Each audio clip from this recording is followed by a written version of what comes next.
My name is Tony, and I was supposed to be a free man today.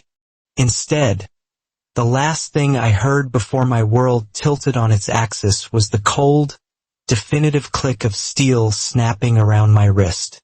I stared, dumbfounded, at the pair of gleaming handcuffs connecting me to the hospital bed, and more specifically, to the man who'd just woken up from a 3-year nap.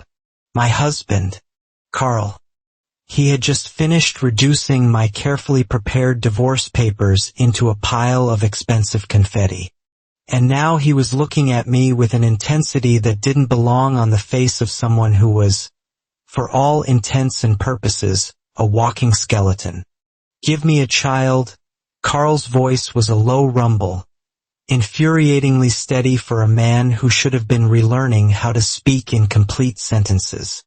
Do that and I'll sign your papers. My jaw must have hit the sterile linoleum floor. I blinked once, twice, convinced the stress had finally made me hallucinate. A child? Carl, have you looked at me recently? I'm a man. What part of my anatomy do you think is capable of producing an heir? Did you want me to give you a biology lecture instead? He leaned in, and despite the flimsy hospital gown and the gauntness of his features, his eyes were sharp, glinting with a terrifying clarity. If it takes you a lifetime to figure it out, then you're not going anywhere for a lifetime. I swear, if he hadn't looked like a strong gust of wind could send him back into a coma, I would have demonstrated exactly what 3 years of stress-fueled gym sessions had done for my upper body strength. But that face, God, that damn face, even after 3 years of being nothing more than a beautiful statue, it was a masterpiece of chiseled angles and sharp lines that could make a connoisseur of fine art like myself feel weak in the knees. But beneath that perfection was a terrifying possessiveness, the very same possessiveness that had driven me to seek a divorce in the first place. You have to understand, my life is chaos. I'm an entertainment manager, which is a polite way of saying I'm a glorified zookeeper for a pack of artists in their early 20s who believe sleep is optional and rules are for other people. Just last month, my phone had screamed me awake at 2 in the morning. 2 of my rising stars had decided a downtown dive bar was the perfect place for an impromptu and very public brawl. Imagine me, ripped from the warm embrace of my bed, storming into a strobe-lit den of noise and spilled drinks like a vampire furious at being awakened before sundown. I had dragged those 2 idiots out, one tucked under each arm like unruly baggage, only for some amateur paparazzo to snap a picture. The photo, of course, was immediately forwarded to Carl's family phone, accompanied by a charming caption. Looks like your guy is playing the field, one on each arm, and they're both a decade younger than you. I still don't know which part of that message triggered the explosion, but I suspect it was all of it. The man who had been unresponsive for years suddenly had a spike in his vitals so extreme it sent the entire nursing staff into a panic. That night, something in him had stirred with rage. The very next morning, I was limping into my lawyer's office, my resolve hardened into steel. This farce of a marriage was over. Except now, the sleeping prince was awake, and he wasn't just refusing to sign the papers. He was actively holding me hostage with high-end security restraints. Tony, are you even listening to me? Carl's voice sliced through my bitter memories, pulling me back to the present. He had managed to prop himself up against the pillows, looking less like a patient and more like a fallen angel plotting his revenge. The chain of the cuffs glinted between us, a stark, metallic promise. Listening, I'm mentally mapping out my escape routes. I muttered, giving the cuff on my wrist a futile tug. You do realize this is highly illegal, right? Kidnapping is generally frowned upon. I could scream for the police. A smirk played on his lips, a sight that was both terrifying and infuriatingly attractive. Go on, then. Call them. Tell them your loving husband is holding you captive. I'm sure they'll find our domestic squabble absolutely fascinating. Love? You call this love? This is a hostile takeover, I shot back, rolling my eyes so hard I was surprised they didn't get stuck. But despite my bravado, my heart was performing a strange, unwelcome tap dance against my ribs. Why did he have to look so damn good while acting like a world-class tyrant? Let's rewind. 3 years ago, my life was a different kind of mess. I was broke, hustling as a rookie manager with more ambition than cash, and living on a diet of instant noodles and lukewarm coffee. That's when Carl's mother found me.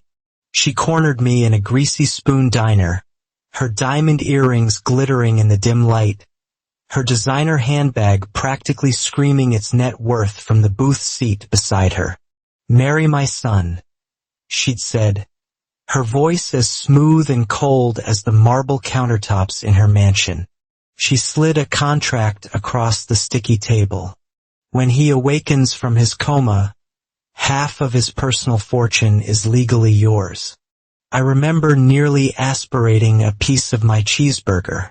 "Ma'am, with all due respect, I'm a man." She didn't even blink. Her expression was utterly serene. "Love is love, dear." I stared at her, genuinely wondering if I was on a hidden camera show.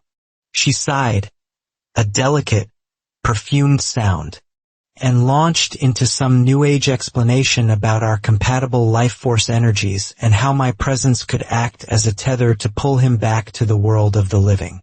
It was the most beautiful, elaborate nonsense I had ever heard. But then she mentioned the fortune again. The number she quoted was astronomical, enough to buy a small country, or at the very least, half of this city. It was more money than I could ever dream of earning in 100 lifetimes of wrangling unruly artists. As she stood to leave, she added with a polite smile, no pressure, of course. Panic seized me. My future, a glorious, debt-free future, was walking out the door. "Wait," I called out a little too loudly. "I'll do it. When's the ceremony?" I practically snatched the pen out of her hand. Looking back, my desperation was almost comical. We signed the papers. The wedding was a sterile affair in a courthouse the next day, and I moved into Carl's ridiculously opulent mansion. My one and only duty was to visit his bedside every single day and talk to him. Just talk. So I did. For 3 years, I filled the silence of that room with the mundane details of my life. I complained about my artists, celebrated their small victories, described the changing seasons, and even confessed my secret, stupid crushes on people who would never look my way. I had poured 3 years of my life into that silent room, and I was finally ready to cash my check and disappear. And then he woke up, which brings us back to this moment, chained together like the leads in a truly terrible romantic comedy.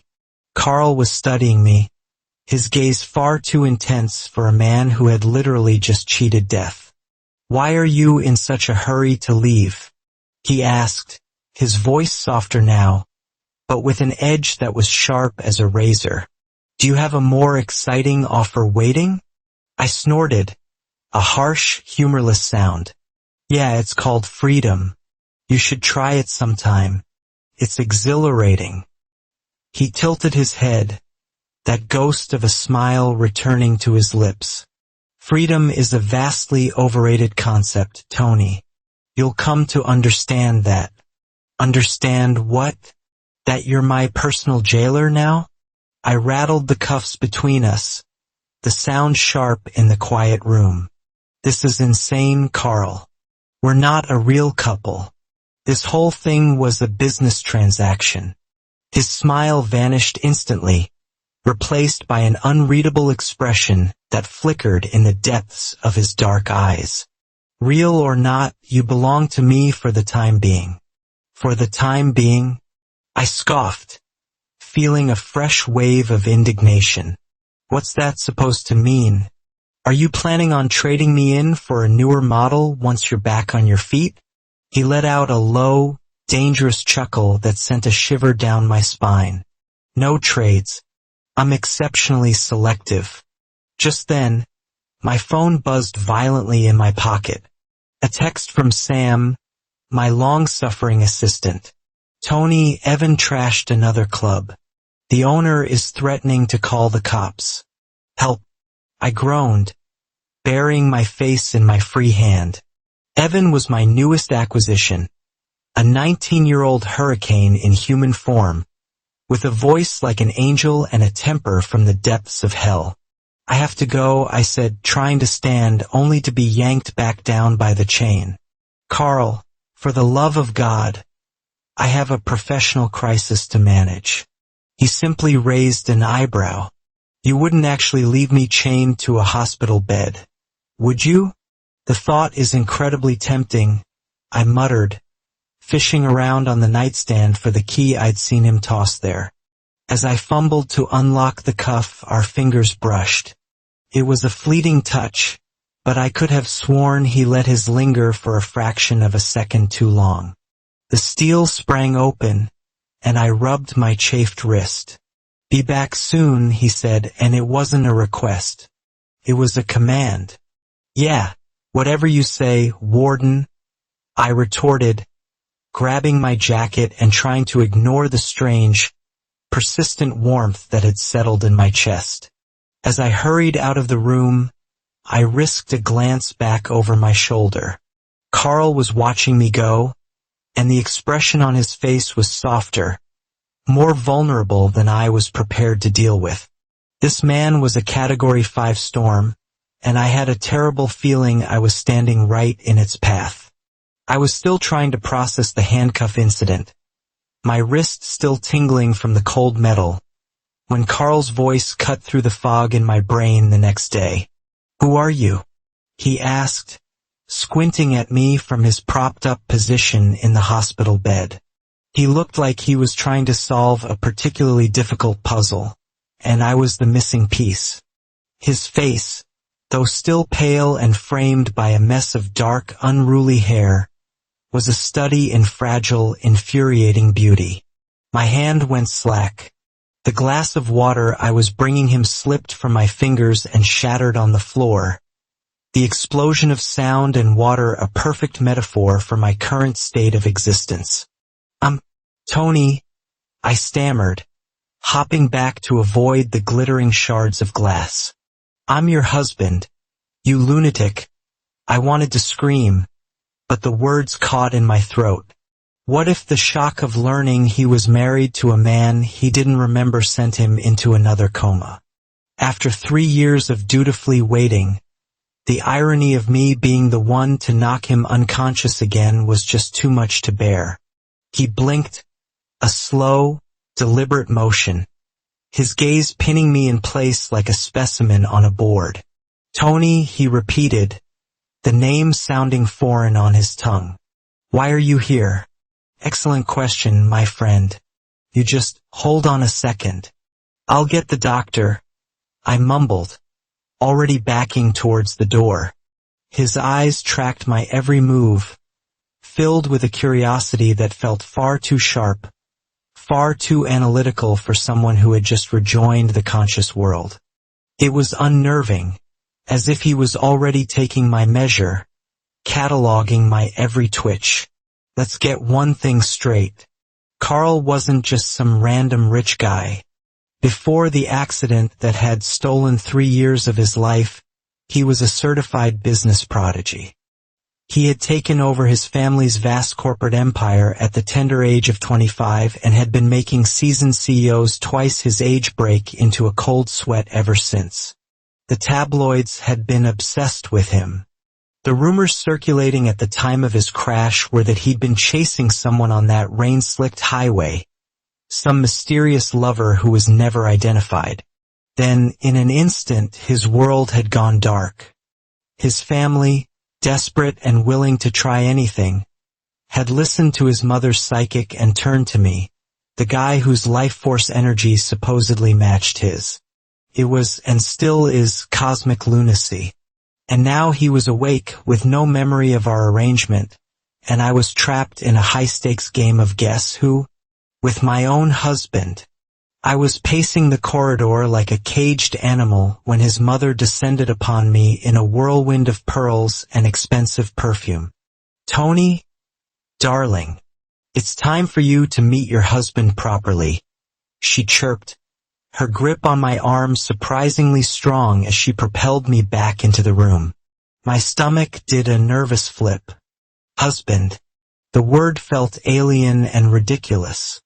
Carl was sitting up straighter now, looking less like a patient and more like a deposed king surveying his diminished court. His mother beamed at him. "Carl, my dear, this is Tony. He's your wife, your partner." I prayed for the floor to open up and swallow me whole. Wife. I was wearing a worn leather jacket and ripped jeans, not a veil and a white dress. Carl's brow furrowed in confusion, but to his CR, he didn't recoil. He just continued to stare at me, his gaze intense, as if he were trying to crack a complex code. I cleared my throat, the silence in the room becoming unbearable. "Look, man, don't worry about it. This whole marriage thing, it was just paperwork. A temporary arrangement. I'm not going to cling to you like some psycho ex. We can get a divorce as soon as you're ready. I'll just pack my things and—" "Water," he interrupted, his voice flat as he nodded towards the empty pitcher on his nightstand. I blinked, thrown completely off balance. "What? I'm thirsty." The corner of his mouth twitched, a barely there flicker of amusement. He was messing with me. I had just handed him an easy exit from a sham marriage, and his primary concern was hydration. "Of course, Your Majesty," I muttered under my breath, grabbing the pitcher. As I turned to leave, his voice stopped me again, low and serious this time. "In my family, marriage vows are only broken by death, Tony. We don't do divorce." I nearly dropped the pitcher. A nervous laugh escaped me. "Is that a threat? Are you planning to have me conveniently disappear?" My attempt at a joke fell flat. His expression was a mask, a strange combination of amusement and something much, much darker. "Relax," he said, the mask slipping to reveal a hint of a smile. "I'm kidding." But my pulse didn't seem to get the memo. His mother laughed, patting my arm reassuringly. "Oh, Tony, don't mind him. Carl has always had an intense sense of humor.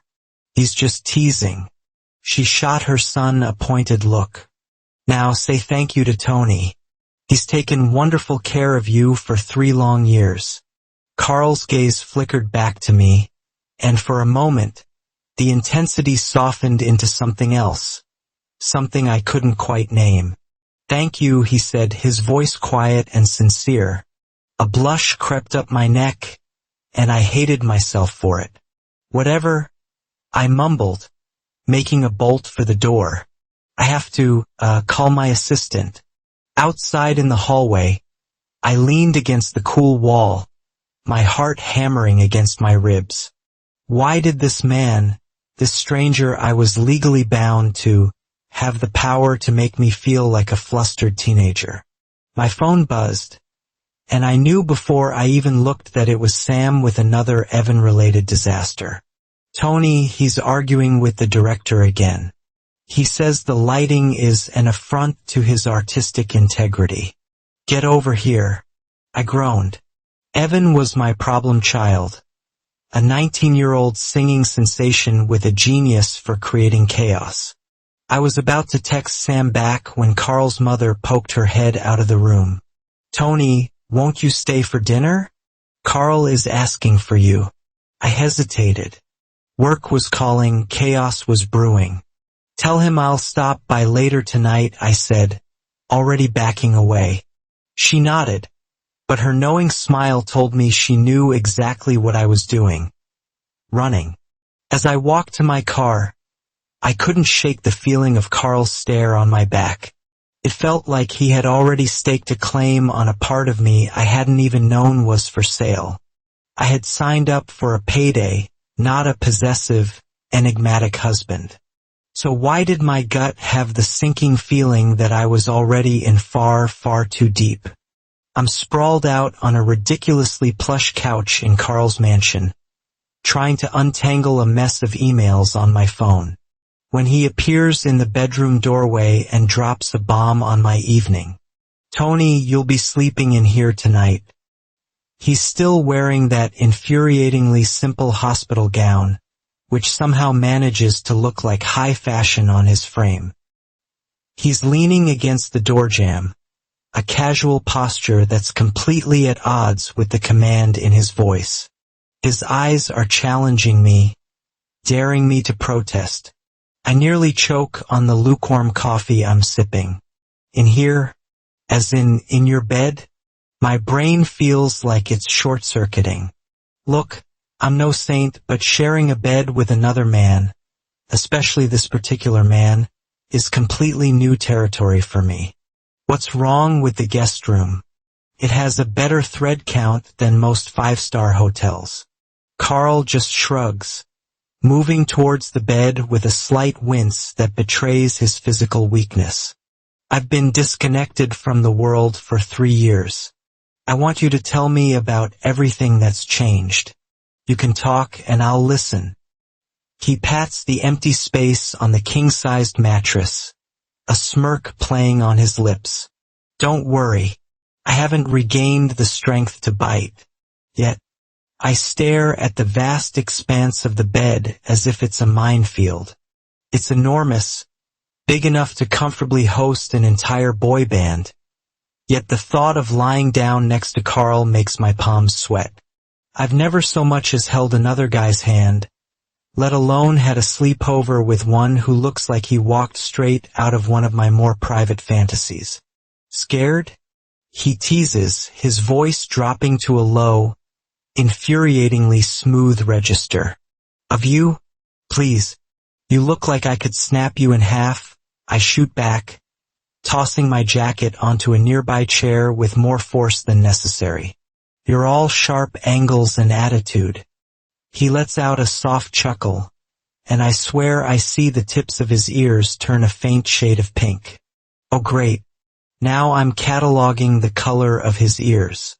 This is not good. I stall for time, pretending to be engrossed in my phone. Sam's latest text message is a cry for help. Evan is demanding a new stylist.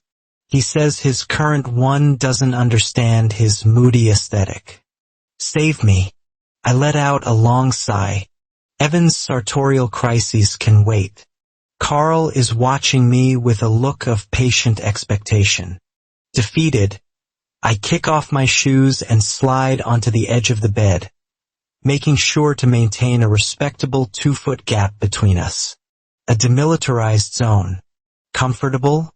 Carl asks, reaching over to dim the bedside lamp, casting the room in a warm, intimate glow. It's like sleeping on a cloud that's steeped in awkwardness. I reply, staring up at the ornate ceiling. So, you want to know what's changed? I rack my brain. Well, memes are a huge thing now. People have entire conversations using pictures of surprised cats. And there's this app where you swipe right on people you want to date. Memes? He sounds genuinely baffled, as if I've just started speaking in ancient Martian. Yeah, funny pictures with captions. I pull up my phone and show him a classic. A photo of a perpetually grumpy-looking cat with the text, "I had fun once." It was awful. Carl just stares at it, his expression completely blank. Okay, maybe he needs a more gradual introduction to the last 3 years of internet culture. I laugh, but he remains quiet, a thoughtful look on his face, like he's trying to process the reality of a world that simply kept spinning without him. He shifts, turning slightly towards me, his voice softer now. What about us? How did we end up like this? Married. I feel my body tense up. The unvarnished truth, that his mother offered me a fortune and my bank account was screaming in agony, doesn't exactly sound like a fairy tale. Your mother thought my presence would be therapeutic for you, I say carefully. She said something about fate. I just signed on to keep you company while you were, that's the whole story. I strategically omit the part where I treated his comatose self like my personal therapist, rambling on about my anxieties, my dreams, and my pathetic love life. That's a level of embarrassing intimacy he doesn't need to know about.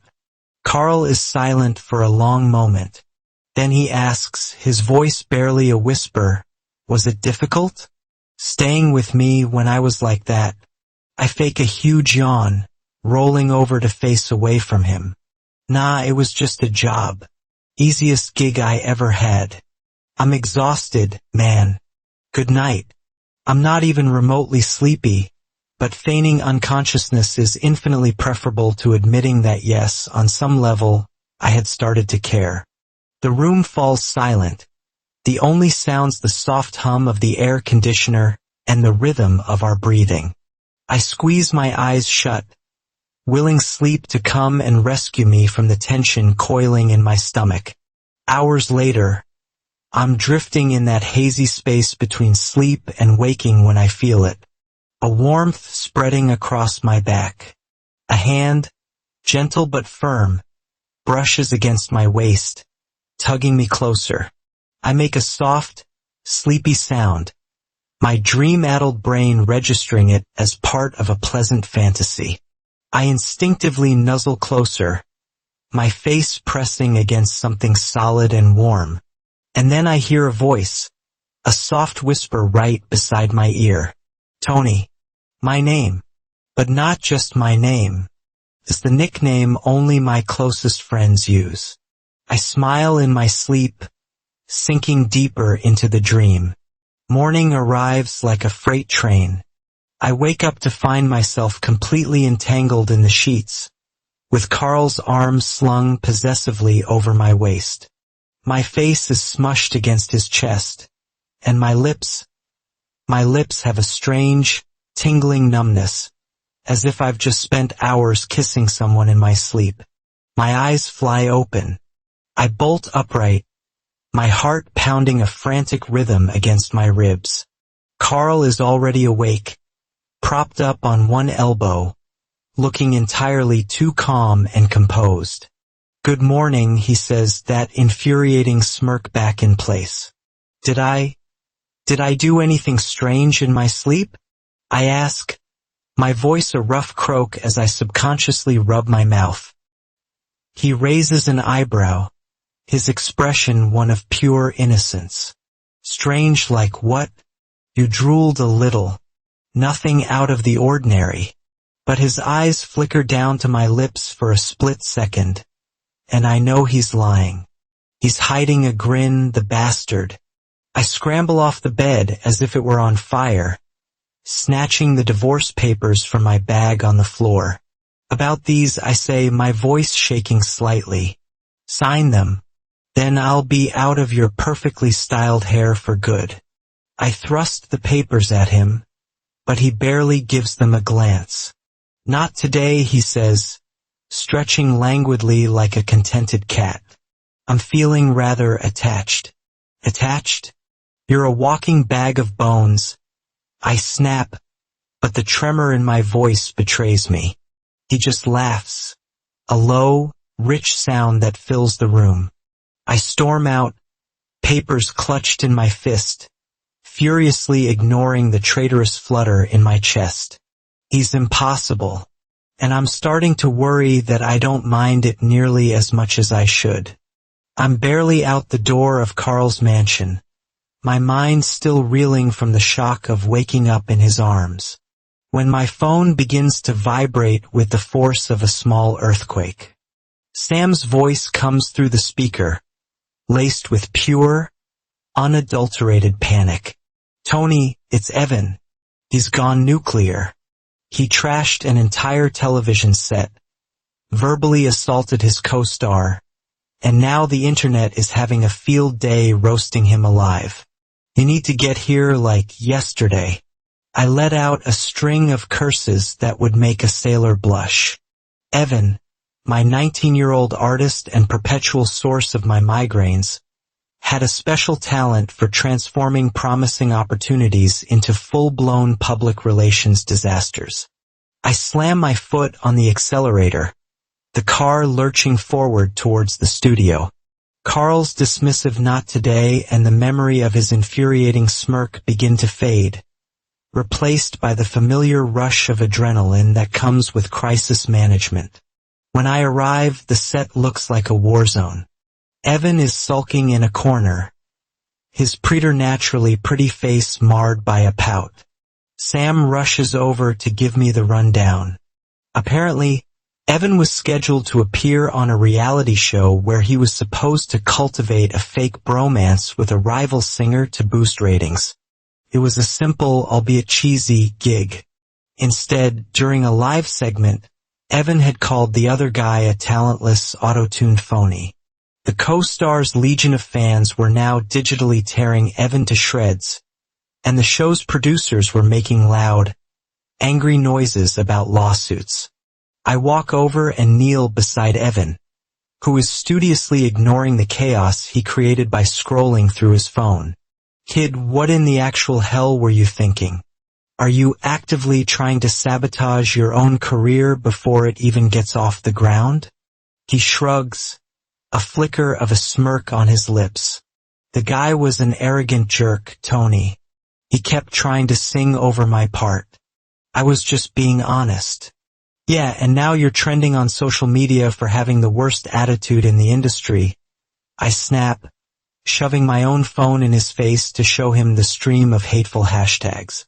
You can't just never mind. Don't move. I march over to the co-star's trailer. Inside, a smug pop idol named Blake is gleefully soaking up the drama. His manager stands beside him, arms crossed, face like thunder. Blake is emotionally devastated, the manager declares, though Blake himself is grinning like he just won the lottery. We're going to require a public, on-his-knees apology from Evan, or this partnership is over. I force a smile onto my face, my jaw aching from the effort. Let's not be hasty. I'll have Evan post a carefully worded apology tweet. Maybe we can arrange a joint interview to clear the air. How about dinner on me to discuss? Blake leans forward, his eyes glinting with malice. Dinner is cute, but I think I deserve a little more compensation for my emotional distress. How about you kneel right here and show me how sorry you really are? My stomach clenches with disgust. Kneel for this entitled brat? I'm about to tell him exactly where he can shove his demands when the trailer door bursts open.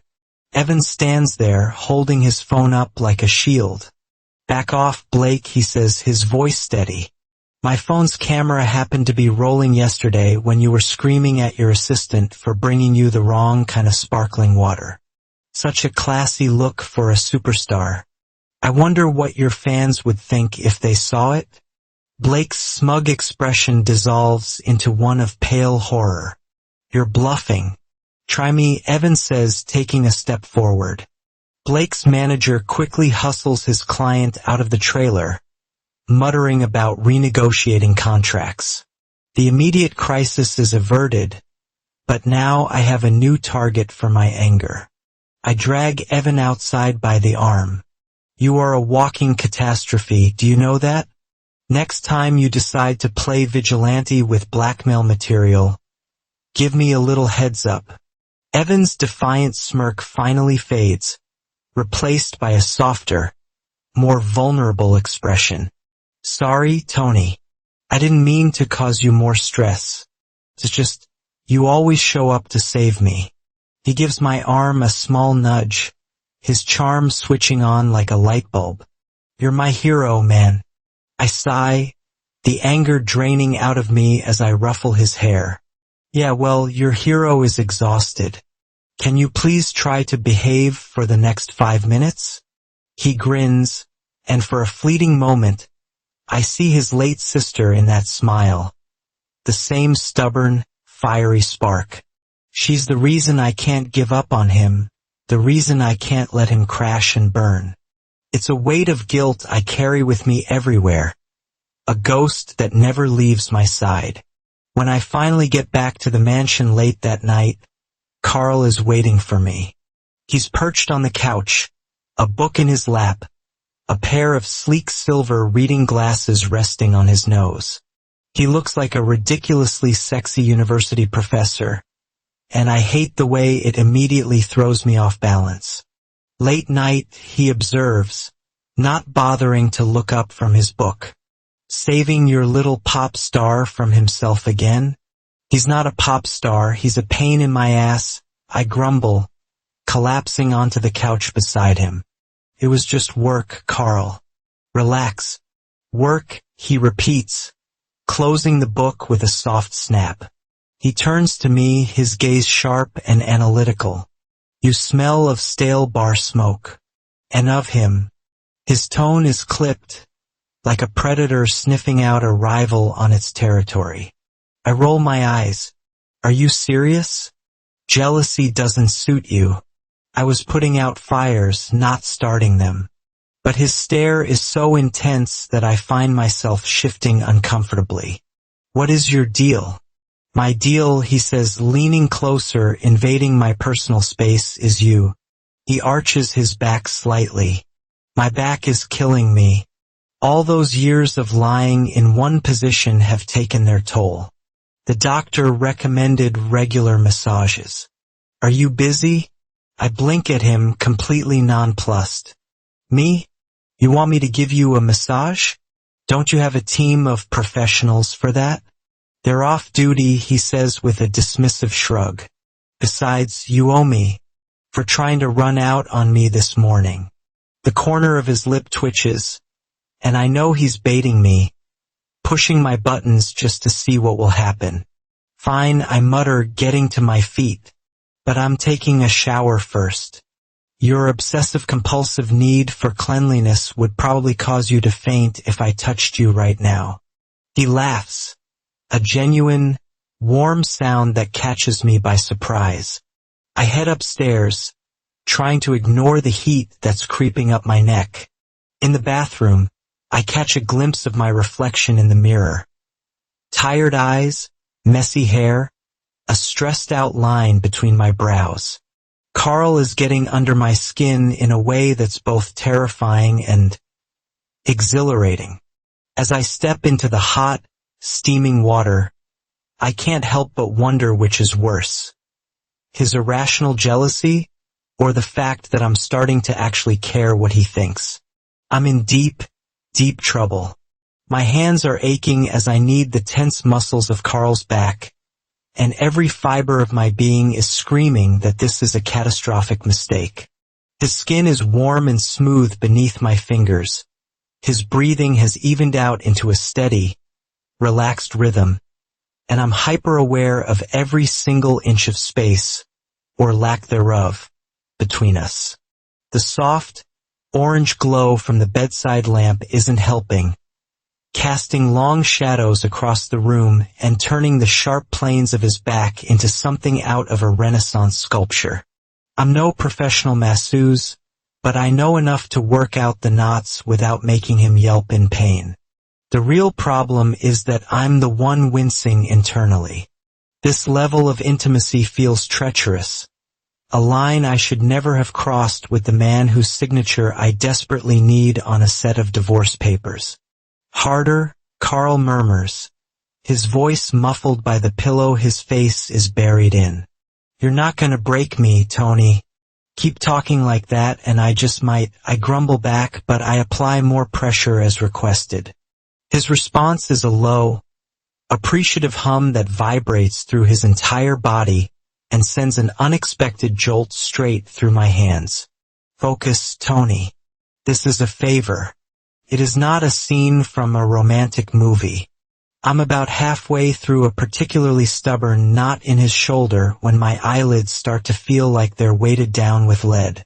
The next thing I know, I'm waking up to the harsh light of morning, and it feels like I've been hit by a truck.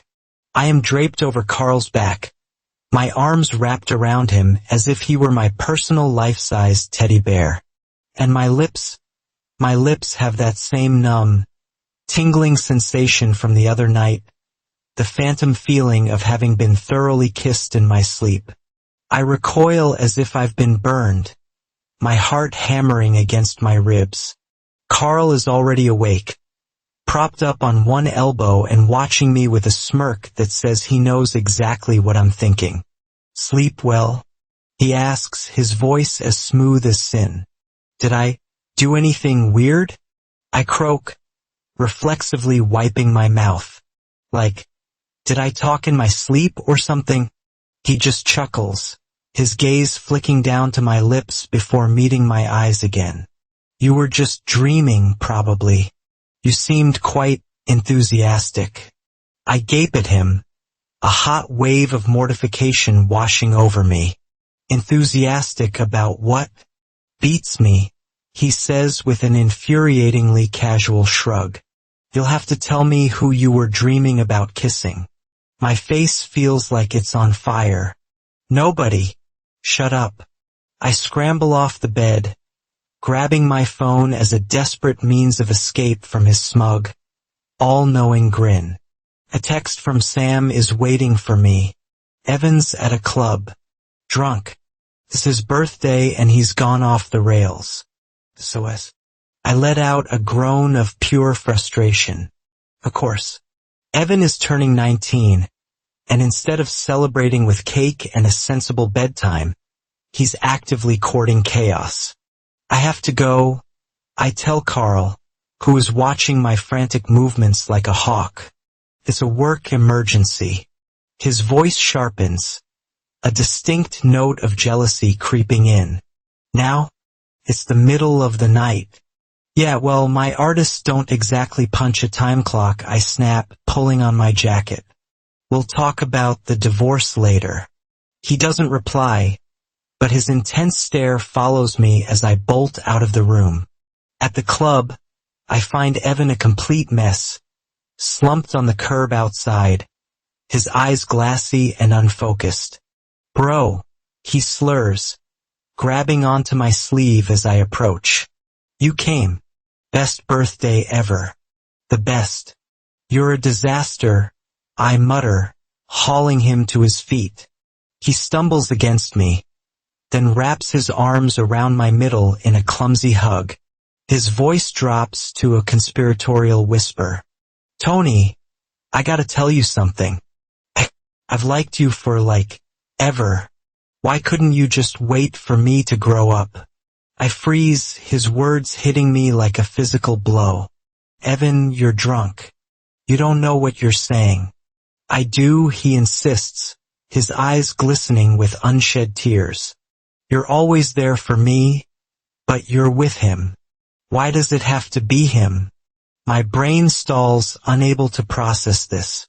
I've always seen Evan as a kid brother, a chaotic but lovable nuisance. This is something else entirely. "Let's just get you home," I say, deftly sidestepping the confession. He pouts but allows me to lead him to my car, leaving me reeling in a turbulent sea of guilt and confusion. It's past 2 in the morning by the time I get back to the mansion. I creep past Carl's room, which is dark and silent, but then I hear a heavy thud, followed by a muffled curse. I cautiously push the door open to find him on the floor, struggling and failing to get back on his feet. "Carl." I rush forward to help, but he snarls at me. "Get out." I hesitate, then respect his wishes and back out of the room. The man has his pride, but as I lie in my own bed, I can't shake the image of him sprawled on the floor, helpless and alone. Screw it. I creep back to his room and find him slumped against the side of the bed, his head bowed in defeat. "Hey," I say softly. "Need a hand?" He stiffens, but then mutters, "I'm useless, aren't I?" "Useless? You're a CEO who survived a 3-year coma and you're already trying to do laps around the bedroom. I'd still be a puddle on the floor." I scoff, crouching down beside him. He doesn't laugh, so I just hold out my hand. "Come on, let's get you up." He takes my hand, his grip surprisingly strong, and together we manage to get him to the bathroom. His legs are trembling, so I have to keep a steadying arm around his waist, trying my best to ignore how unnervingly close we are. "Do you want to take a shower?" I ask. He nods, wincing as he puts weight on his legs. The problem is, there's no way he can stand in there by himself. "All right, new plan. I'm helping you. But there will be no funny business," I declare, grabbing a silk tie from his drawer. I proceed to tie it around my own eyes, fashioning a makeshift blindfold. "So I can't see anything," I explain, my cheeks burning. Carl is quiet, but I can feel his gaze on me as I guide him into the shower. The steam quickly envelopes us, and my hands are all that guide him, every touch feeling like a jolt of electricity. And then he's closer, far too close. His breath grazes my ear. "It's hot in here," I stammer, my back pressing against the cool glass wall of the shower. "Very," he murmurs, his voice a low, husky rumble. Before I have a chance to react, his lips crash down on mine. It's an urgent, searing kiss that steals the air from my lungs. I'm drowning, blindfolded and helpless against the raw heat of him. "Tony," he whispers against my lips. "Open up." And I do. I'm completely lost in the dizzying blur of sensation, until he finally pulls back, leaving me gasping for air. Evan's confession, Carl's kiss, is all too much. As I stumble out of the bathroom, still blindfolded and disoriented, I have to wonder if I'm running from him, or from the terrifying realization that I wanted him to kiss me. I wake up in a tangled mess of sheets, Carl's arm thrown heavily across my waist, his warm breath a steady rhythm against the back of my neck. The memory of last night's kiss, hot, reckless, and undeniably real, is burned into my mind.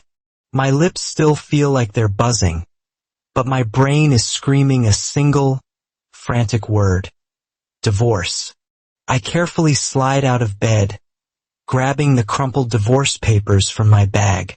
"Carl," I say, my voice firmer than I feel as I shove them at him. "Sign them. You're awake, you're getting stronger, and our deal is done. I'm out." He sits up, his hair a tousled mess, his eyes as cold as a winter morning as he glances at the documents. "Not today," he says, pushing them back towards me. "My lawyer is on vacation." I let out a snort of disbelief. "You have an entire legal firm on speed dial. Don't you dare try to bullshit me."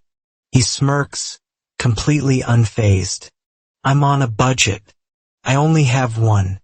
"A budget? You own half of this city."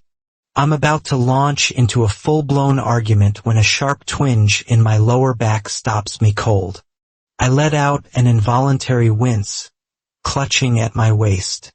Last night's intense shower encounter clearly did a number on me.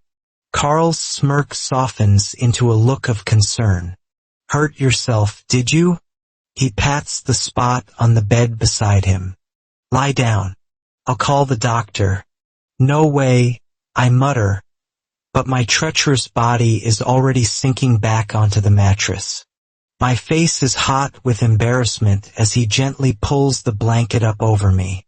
The doctor arrives, and I have never been more mortified in my entire life. I hide my face under the covers while she examines my back, her professional prodding doing nothing to soothe my frayed nerves. I can hear Carl chuckling from the side of the bed. He's a bit shy. It's just a sprain. Shut up, I mumble, my voice muffled by the duvet. My throat is raw from the events of last night, and I'm praying the doctor is too professional to notice the incriminating marks on my skin. She leaves with a knowing smile that makes me want to disappear into the floorboards. I'm left alone to glare at Carl. This is all your fault. Mine? He says, leaning closer, his eyes glinting with mischief.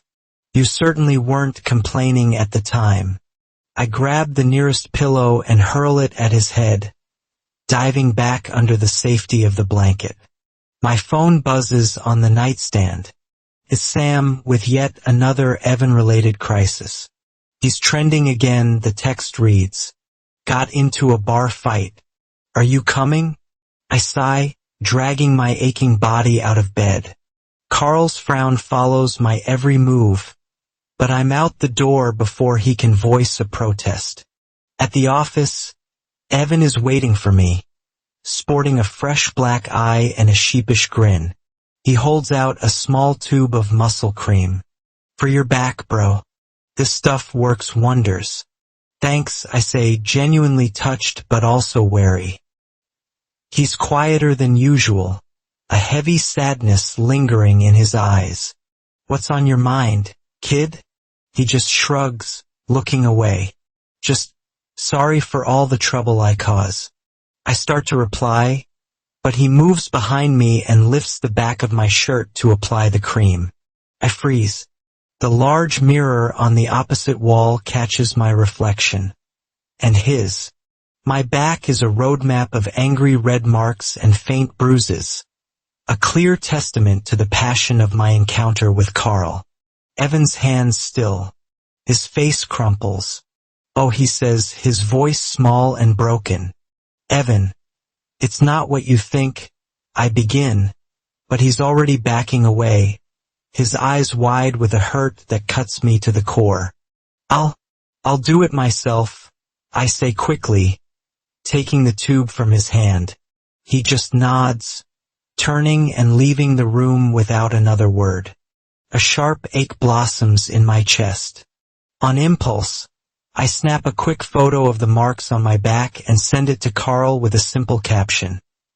"Your handiwork, you monster." His reply is instantaneous. "Looks good on you." I want to strangle him, but I'm also smiling like a complete idiot. That night, Carl is hosting a party, his first public appearance since waking up. The mansion is swarming with his high-flying friends. Producers, investors, the kind of people who exude an aura of wealth and power. I'm playing the role of dutiful host, pouring drinks and making small talk, when Carl takes my hand in front of everyone.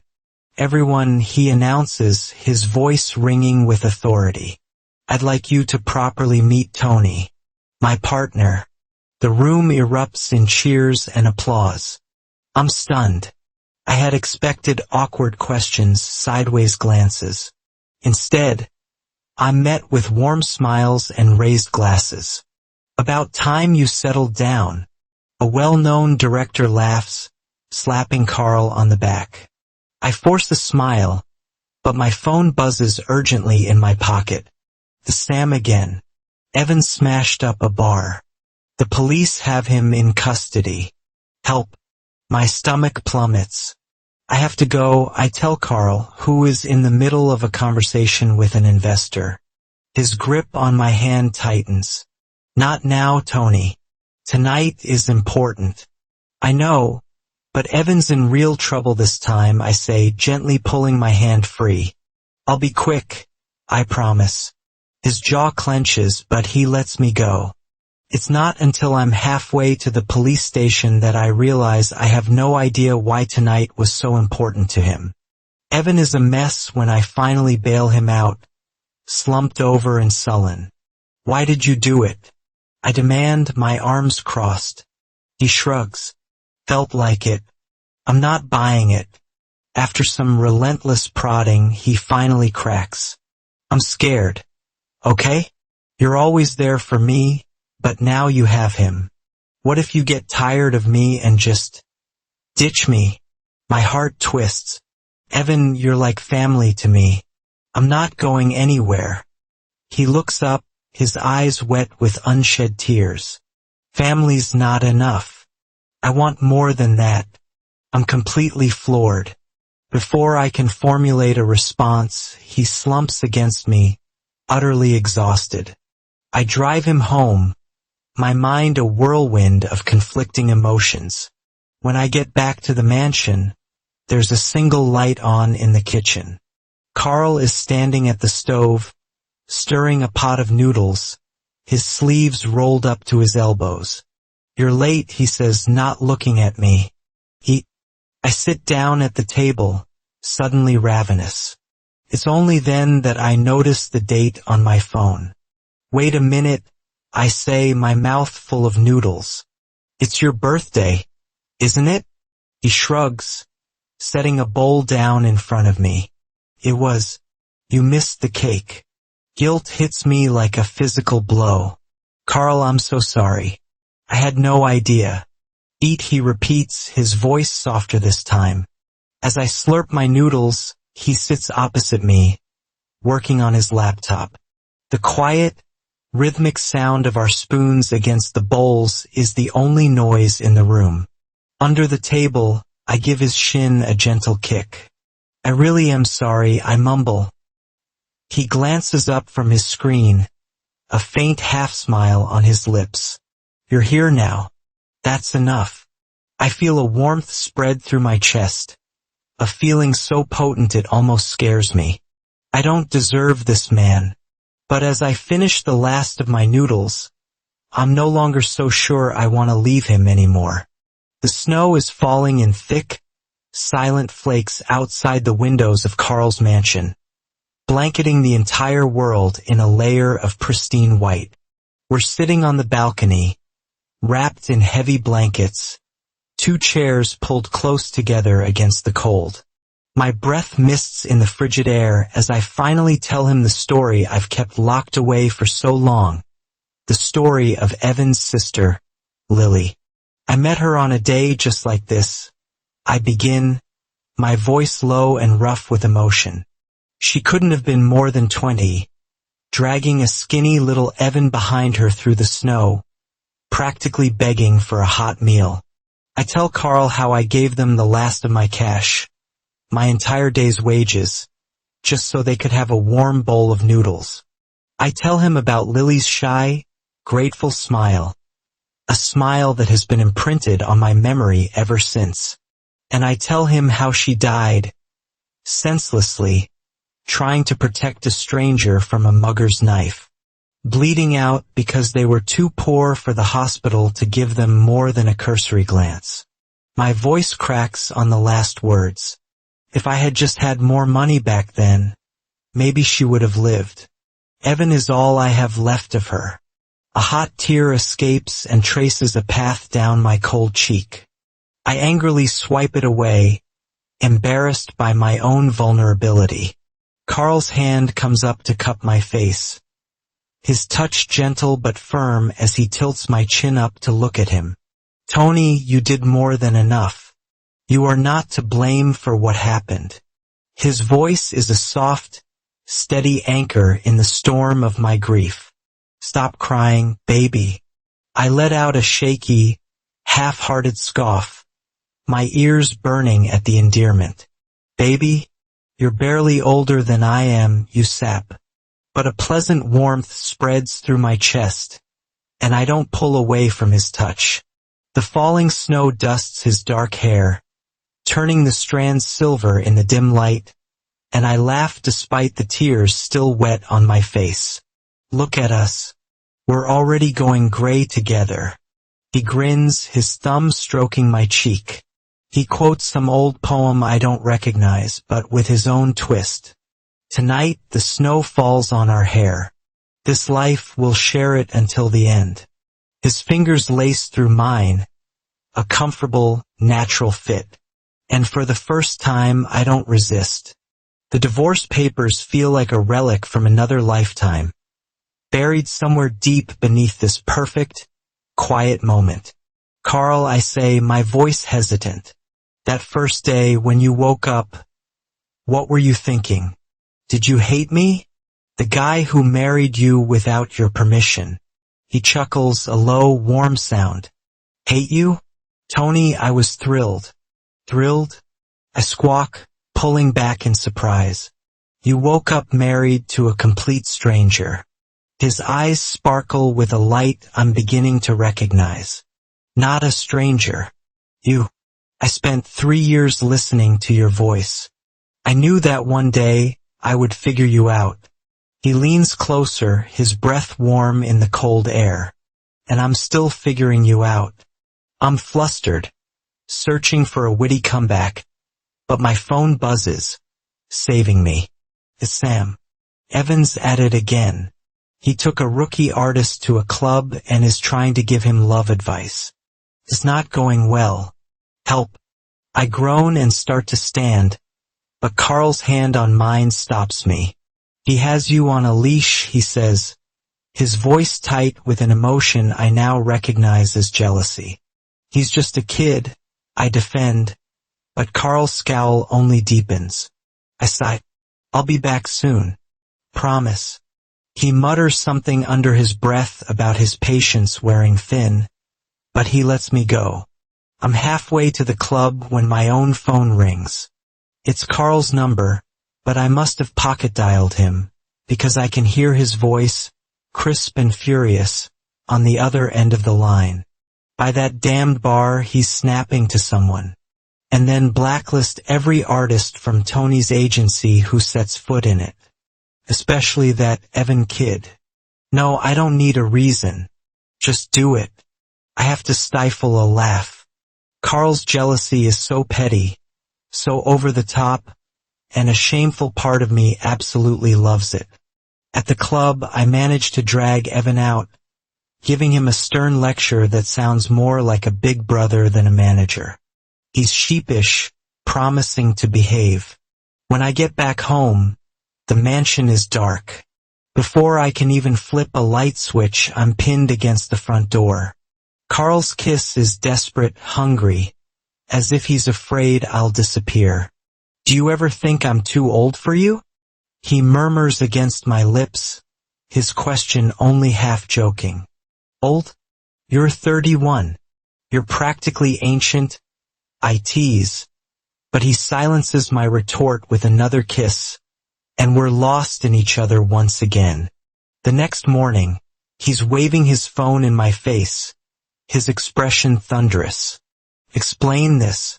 It's a blurry photo from a gossip blog, a picture of me hauling Evan and another young artist out of a club. Evan is gazing up at me with an expression of pure adoration. You're jealous of a teenager, I laugh, but Carl's glare could curdle milk. I'm not jealous. I'm annoyed, he says, his voice dangerously low.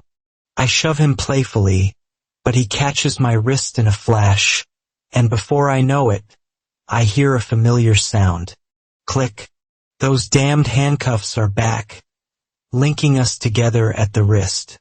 His grin is pure wickedness. Divorce? I don't think so. Never. I let out a fake growl. I'm a man, Carl. I can't give you a kid. The deal is off. He just laughs. Exactly. You're stuck with me. Later that day, his mother shows up and finds us bickering while still chained together. Tony, darling, she says with a knowing wink. Bedroom squabbles don't require divorce lawyers. She turns to her son. And you, Carl, behave yourself. She confiscates the cuffs, muttering something about the follies of young love. As she leaves, Carl smirks, leaning in close to whisper in my ear. No divorce, Tony. Not now, not ever. I roll my eyes and pretend to strangle him. Fine. But I'm picking where we go on our next vacation. He laughs, pulling me into his arms, and this time, I let him. The snow is still falling outside, a soft, silent curtain blanketing the world. As I sink into his warmth, I know, with a certainty that is both terrifying and thrilling, that I'm not going anywhere. Our chaotic, contractual, and completely crazy journey has somehow led us here. From a business deal to a bedside vigil, from handcuffs to a whispered confession in the snow. Turns out, my freedom wasn't waiting for me outside this mansion after all. It was right here, chained to him. But what do you think? Can a relationship that started with a contract and a pair of handcuffs really last? Let me know your thoughts in the comments below. If you love the story, don't forget to hit that like button and subscribe for more tales of unexpected love. See you in the next one.